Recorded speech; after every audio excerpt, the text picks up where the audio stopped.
ओम नमः शिवाय। शिव जी सदा सहाय। ओम नमः शिवाय। गुरु जी सदा सहाय। जय गुरु जी। शुक्राना गुरु जी। हर हर महादेव। हर हर महादेव। जय भोलेनाथ बाबा की जय। गुरु आज मैं सतरुद्र संहिता का 26 से 27 अध्याय प्रारंभ करने जा रही हूँ। जय भोलेनाथ। भगवान शिव के दिव्य स्वर अवतार की कथा राजा भरदायु तथा रानी कीर्ति मालिनी की धार्मिक दृढ़ता की परीक्षा। तदंतर वैश्वनाथ अवतार का वर्णन करके नंदीश्वर ने दिव्येश्वर अवतार का प्रसंग चलाया। वह बोले, तात पहले जिन नृपश्रेष्ठ भरदायु का परिचय दिया गया था और जिन पर भगवान शिव ने ऋषभ रूप से अनुग्रह किया था, उन्हीं नरेश के धर्म की परीक्षा लेने के लिए वह भगवान फिर दिव्येश्वर रूप से प्रकट हुए थे। ऋषभ के प्रभाव से रणभूमि में शत्रुओं पर विजय पाकर शक्तिशाली राजकुमार भरदायु जब राज सिंहासन पर आरूढ़ हुए, तब राजा चंद्रागद तथा रानी सीम मातनी की बेटी सती साध्वी कीर्ति मालिनी के साथ उनका विवाह हुआ। किसी समय राजा भरदायु ने अपनी धर्मपत्नी के साथ वसंत ऋतु में वन विहार करने के लिए एक गहन वन में प्रवेश किया। उनकी पत्नी शरणागत जनों का पालन करने वाली थी। राजा का भी ऐसा ही नियम था। उन राज दंपति की धर्म में कितनी दृढ़ता है, इसकी परीक्षा के लिए पार्वती सहित भगवान शिव ने एक लीला रची। शिवा और शिव उस वन में ब्राह्मणी और ब्राह्मण के रूप में प्रकट हुए। उन दोनों ने लीला पूर्वक एक मायामय व्याघ्र का निर्माण किया। वह दोनों भय से बेहाल हो व्याघ्र से थोड़ी ही दूर आगे रोते चिल्लाते भागने लगे और व्याघ्र उनका पीछा करने लगा। राजा ने उन्हें इस अवस्था में देखा। वह ब्राह्मण दंपति भी भय से बेहाल हो महाराज की शरण में गए और इस प्रकार बोले। ब्राह्मण दंपति ने कहा, महाराज हमारी रक्षा कीजिए, रक्षा कीजिए। वह व्याघ्र हम दोनों को खा जाने के लिए आ रहा है। समस्त प्राणियों को काल के समान भय देने वाला यह हिंसक प्राणी हमें अपना आहार बनाए। इसके पूर्व ही आप हम दोनों को बचा लीजिए। उन दोनों का यह करुण क्रंदन सुनकर महावीर राजा ने ज्यों ही धनुष उठाया, त्यों ही वह व्याघ्र उनके निकट आप पहुंचा। उसने ब्राह्मणी को पकड़ लिया। वह बेचारी हाँ नाथ, हाँ नाथ, हाँ प्राण वल्लभ, हाँ शंभो, हाँ जगत गुरु इत्यादि कहकर रोने और विलाप करने लगी। व्याघ्र बड़ा भयानक था। उसने ज्यों ही ब्राह्मणी को अपना ग्रास बनाने की चेष्टा की, त्यों ही भरदायु ने तीखे बाणों से उसके मर्म में आघात किया, परंतु उन बाणों से उस महाबली व्याघ्र को तनिक भी व्यथा नहीं हुई। वो ब्राह्मणी को बलपूर्वक घसीटता हुआ तत्काल दूर निकल गया। अपनी पत्नी को बाघ के पंजे में पड़ी देख ब्राह्मण को बड़ा दुख हुआ और वो बारंबार रोने लगा। देर तक रोकर उसने राजा भद्रदायु से कहा, राजन, तुम्हारे वह बड़े बड़े अस्त्र कहाँ हैं? दुखियों की रक्षा करने वाला तुम्हारा विशाल धनुष कहाँ है? सुना था तुम में 12,000 बड़े बड़े हाथियों का बल है, वो क्या हुआ? तुम्हारे शंख खड़ंग तथा मंत्रास्त्र विद्या से क्या लाभ हुआ? दूसरों को क्षीण होने से बचाना क्षत्रिय का परम धर्म है। धर्मयज्ञ राजा अपना धन और प्राण देकर भी शरण में आए हुए दीन दुखियों की रक्षा करते हैं। जो पीड़ितों की प्राण रक्षा नहीं कर सकते, ऐसे लोगों के लिए तो जीने की अपेक्षा मर जाना ही अच्छा है।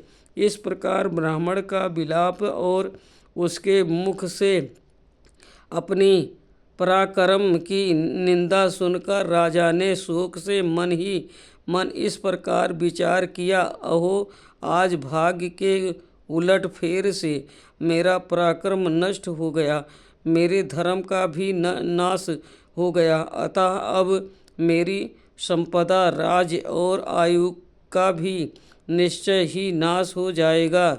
यूँ विचार कर राजा भद्रायु ब्राह्मण के चरणों में गिर पड़े और उसे धीरज बंधाते हुए बोले, ब्राह्मण, मेरा पराक्रम नष्ट हो गया है। महामते, मुझ क्षत्रिय धर्म पर कृपा करके शोक छोड़ दीजिए। मैं आपको मनोवांछित पदार्थ दूंगा। ये राज, ये रानी और मेरा ये शरीर सब कुछ आपके अधीन है। बोलिए, आप क्या चाहते हैं? ब्राह्मण बोले, राजन, अंधे को दर्पण से क्या काम? जो भिक्षा मांग कर जीवन निर्वाह करता है वो बहुत से घर लेकर क्या करेगा? जो मूर्ख है उसे पुस्तक से क्या काम था? तथा जिसके पास स्त्री नहीं है वो धन लेकर क्या करेगा? मेरी पत्नी चली गई, मैंने कभी काम सुख का उपभोग नहीं किया, अतः काम भोग के लिए आप अपनी इस बड़ी रानी को मुझे दे दीजिए। राजा ने कहा, ब्राह्मण, क्या यही तुम्हारा धर्म है? क्या तुम्हें गुरु ने यही उपदेश किया है? क्या तुम नहीं जानते कि पराई स्त्री का स्पर्श स्वर्ग एवं सुख सुयश की हानि करने वाला है? पर स्त्री के उपभोग से जो पाप कमाया जाता है उसे सैकड़ों प्रायश्चितों द्वारा भी धोया नहीं जा सकता। ब्राह्मण बोले, राजन, मैं अपनी तपस्या से भयंकर ब्रह्म हत्या और मंदिरा पान जैसे पाप का भी नाश कर डालूंगा। पर स्त्री संगम फिर किस गिनती में है? अतः आप अपनी इस भार्या को मुझे अवश्य दे दीजिए, अन्यथा आप निश्चय ही नरक में पड़ेंगे। ब्राह्मण की इस बात पर राजा ने मन ही मन विचार किया कि ब्राह्मण के प्राणों की रक्षा न करने से महापाप होगा, अतः इससे बचने के लिए पत्नी को दे डालना ही श्रेष्ठ है। इसे श्रेष्ठ ब्राह्मण को अपनी पत्नी देकर मैं पाप से मुक्त हो शीघ्र ही अग्नि में प्रवेश कर जाऊंगा। मन ही मन ऐसा निश्चय करके राजा ने आग जलाई और ब्राह्मण को बुलाकर उसे अपनी पत्नी को दे दिया।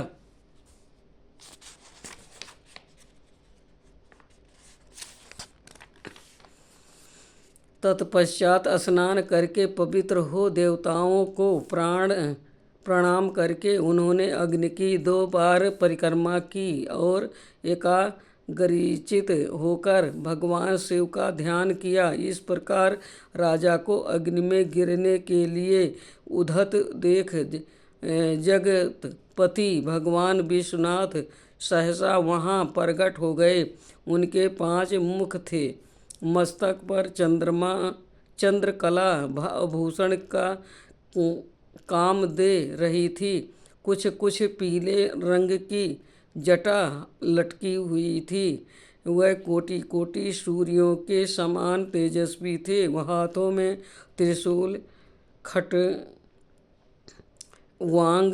कुठार, ढाल, मृग, अभय, वरद और पिनाक धारण किए बैल की पीठ पर बैठे हुए भगवान नीलकंठ को राजा ने अपने सामने प्रत्यक्ष देखा। उनके दर्शन जनित आनंद से युक्त हो राजा भद्रदायु ने हाथ जोड़कर स्तवन किया। राजा के स्तुत करने पर पार्वती के साथ प्रसन्न हुए महेश्वर ने कहा, राजन, तुमने किसी अन्य का चिंतन न करके जो सदा सर्वदा मेरा पूजन किया है, तुम्हारी इस भक्ति के कारण और तुम्हारे द्वारा की हुई इस पवित्र स्तुति को सुनकर मैं बहुत प्रसन्न हुआ हूँ। तुम्हारे भक्ति भाव की परीक्षा के लिए मैं स्वयं ब्राह्मण बनकर आया था, जिसे व्याघ ने ग्रास लिया था। वो ब्राह्मणी और कोई नहीं, ये गिरिराज नंदिनी उमा देवी ही थी। तुम्हारे बाण मारने से भी जिनके शरीर को चोट नहीं पहुँची, वो व्याघ माया निर्मित था। तुम्हारे धैर्य को देखने के लिए ही मैंने तुम्हारी पत्नी को मांगा था, इसलिए कीर्ति मालिनी की और तुम्हारी भक्ति से मैं संतुष्ट हूँ। तुम कोई दुर्लभ वर मांगो, मैं उसे दूंगा। राजा बोले, देव, आप साक्षात परमेश्वर हैं। आपने सांसारिक तप से घिरे हुए मुझ अधम को जो प्रत्यक्ष दर्शन दिया है, यही मेरे लिए महान वर है। देव, आप वरदाताओं में श्रेष्ठ हैं। आपसे मैं दूसरा कोई वर नहीं मांगता। मेरी यही इच्छा है कि मैं, मेरी रानी, मेरे माता पिता पद्माकर, वैश और उसके पुत्र सुनय, इन सबको आप अपना पार्श्ववर्ती सेवक बना लीजिए। तत्पश्चात रानी कीर्ति मालिनी ने प्रणाम करके अपनी भक्ति से भगवान शंकर को प्रसन्न किया और यह उत्तम वर मांगा, महादेव, मेरे पिता चंद्र गद और माता सीमंतनी, इन दोनों को भी आपके समीप निवास प्राप्त हो। भक्त वत्सल भगवान गौरीपति ने प्रसन्न होकर योमस्तु कहा और उन दोनों पति पत्नी को इच्छानुसार वर देकर वह क्षण भर में अंतर्ध्यान हो गए। इधर राजा ने भगवान शंकर का प्रसाद प्राप्त करके रानी कीर्ति मालिनी के साथ प्रिय विषयों का उपभोग किया और 10,000 वर्षों तक राज करने के पश्चात अपने पुत्रों को राज देकर उन्होंने शिव जी के परम पद को प्राप्त किया। राजा और रानी दोनों ही भक्तिपूर्वक महादेव जी की पूजा करके भगवान शिव के धाम को प्राप्त हुए। यह परम पवित्र पाप नाशक एवं अत्यंत गोपनीय भगवान शिव का विचित्र गुणानुवाद जो विद्वानों को सुनाता है, अथवा स्वयं भी सुचिचित होकर पढ़ता है, वो इस लोक में भोग ऐश्वर्य को प्राप्त कर अंत में भगवान शिव को प्राप्त होता है। आज का 26 से 27 सतरुद्र संहिता संपूर्ण हुआ। ओम नमः शिवाय। ओम नमः शिवाय। शिव जी सदा सहाय। ओम नमः शिवाय। गुरु जी सदा सहाय। जय गुरु जी। शुक्राना गुरु जी। अनंतम अनंतम अनंतम शुक्राना गुरु जी। हर हर महादेव। हर हर महादेव। जय भोलेनाथ बाबा की। जय भोलेनाथ। जो शिवपुराण पढ़ने में भूल चूक हुई हो, माफ़ करना भोलेनाथ, माफ़ करना। जय गुरुदेव की।